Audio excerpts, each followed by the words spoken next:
Hi guys, today we're picking up with our discussion of torts, and we're going to be focusing on an idea of precaution. So precaution is the idea that people take care to try to avoid causing harms, causing torts.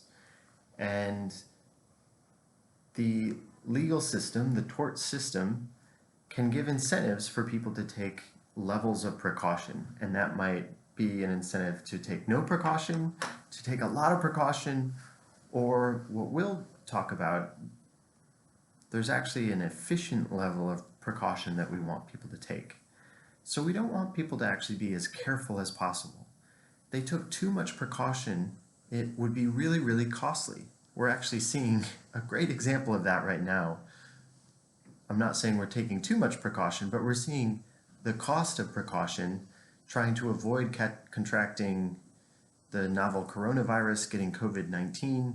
People are staying home. A lot of businesses are closed. It's really costly trying to avoid this risk. So people are taking very costly precautions right now.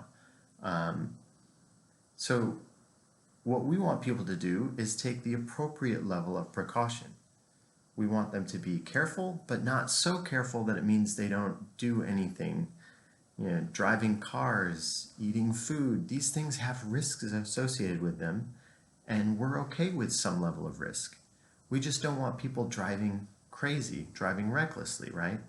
We don't want them eating raw meat or unsafe food. We want people to be able to do things that have some inherent risk. We just want them to do it in a sensible way, to do it safely. So in the coronavirus, that means social distancing. We want to slow down the spread so we don't overwhelm the healthcare system, etc. We want people to take an appropriate level of precaution that kind of matches with the risks. So we can model this. We're economists. We like to model things, right? So we can model precaution level as being something that is costly. So each additional unit of precaution is going to cost us something. We'll call that W, the cost of an additional unit of precaution. And we can make the probability of a harm happening be a function of the level of precaution we take. The more precaution we take, the less likely we are to cause a harm. And then there's the level of harm, the bad thing that happens if things go bad. And what we want to do is we want to set the level of precaution such that one additional unit of precaution would cost us W. One additional unit of precaution would cause us to decrease the probability of the harm by just a little bit times the amount of the harm. When those things are equal, the cost of an additional unit of precaution is equal to the benefit of the additional unit of precaution. So we talk about those as marginal things. Marginal cost is equal to marginal benefit. That is the efficient level of precaution that we want people to take. Now, one insight from law and economics is that precaution is actually a two-sided phenomenon. So there are injurers. We think about them taking precaution. We don't want that reckless driver going 40 miles an hour over the speed limit in a school zone. That's reckless, right? They could take more precaution by slowing down. But there's almost always some precaution that can be taken on the victim side to avoid harm as well.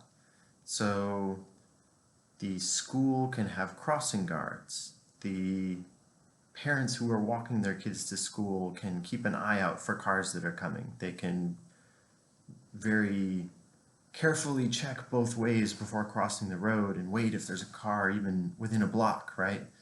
So victims can take precautions as well. Now, sometimes there's not much a victim can do to avoid a harm. Sometimes victims actually play a big role in avoiding a harm. So with something like our hunter scenario, where we had 3 hunters in a line and the middle one was kind of up ahead of the others where he was supposed to be, and the outside 2 both shot toward a pheasant that got flushed and they hit the middle hunter, all of those hunters could have been taking more precaution, right? So yes, the ones who pulled the trigger, they saw something moving, they fired. Turns out it was their buddy, not the bird. They could have taken more precaution and looked twice before pulling the trigger. But that middle hunter also could have been taking more precaution by not getting out of the line, getting too far up ahead. So precaution is almost always a two-sided thing, and what we ideally want to see is the efficient level of precaution on both the injurer side and the victim side. Now that's kind of the tricky part, is getting both the injurer, potential injurer, and potential victim to take the efficient levels of precaution. So if we think about something like strict liability, we talked about that a bit before. That's when you don't have to show that the person who caused the injury did anything wrong. If their action caused an injury, we're going to hold them liable. They're going to have to pay compensation to the victim. Well, that does a really good job of getting potential injurers thinking about how they can take precaution to avoid causing injuries, because they know they're going to have to pay for it if it happens, right?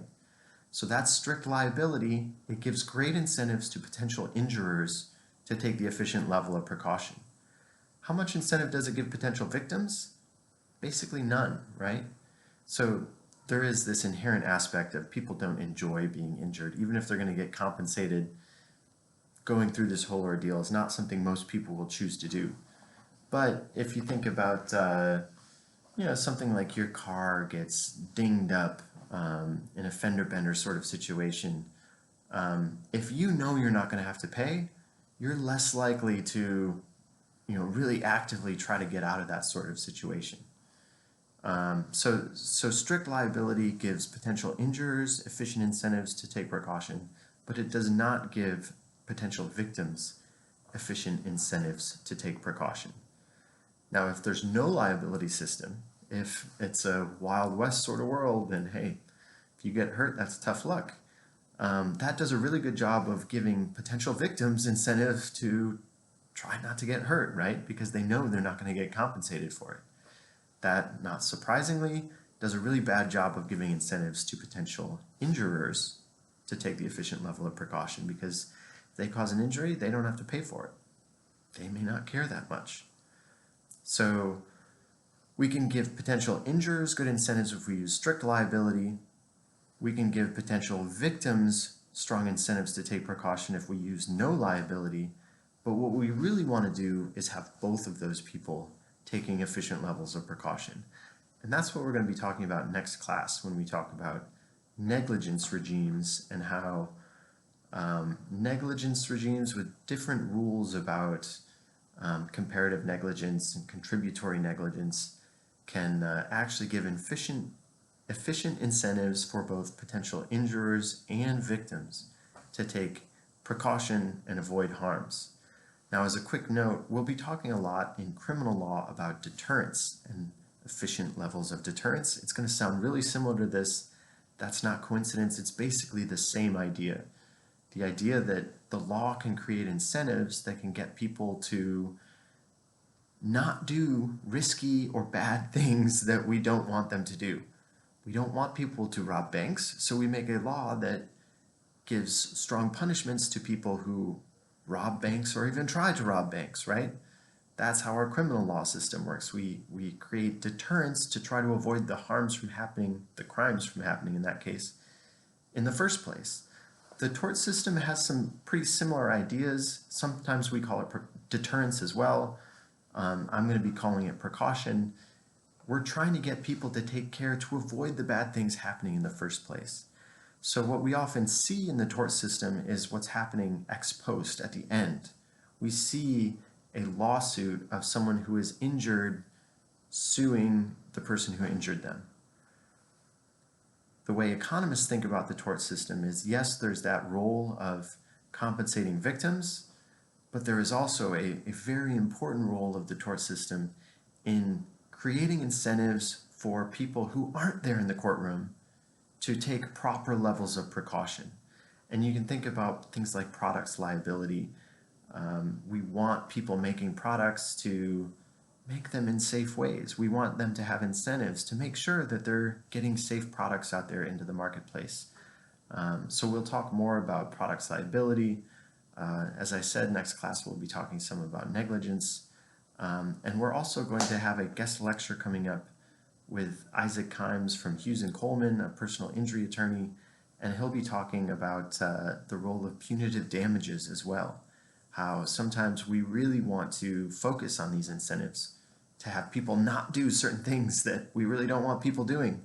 And it looks a lot like criminal law. And in fact, most people think of it as tort law on steroids, or a mix between tort law and criminal law. As the name suggests, punitive damages is about punishing people. And so we'll be talking about that role for deterrence as well. I will see you guys soon.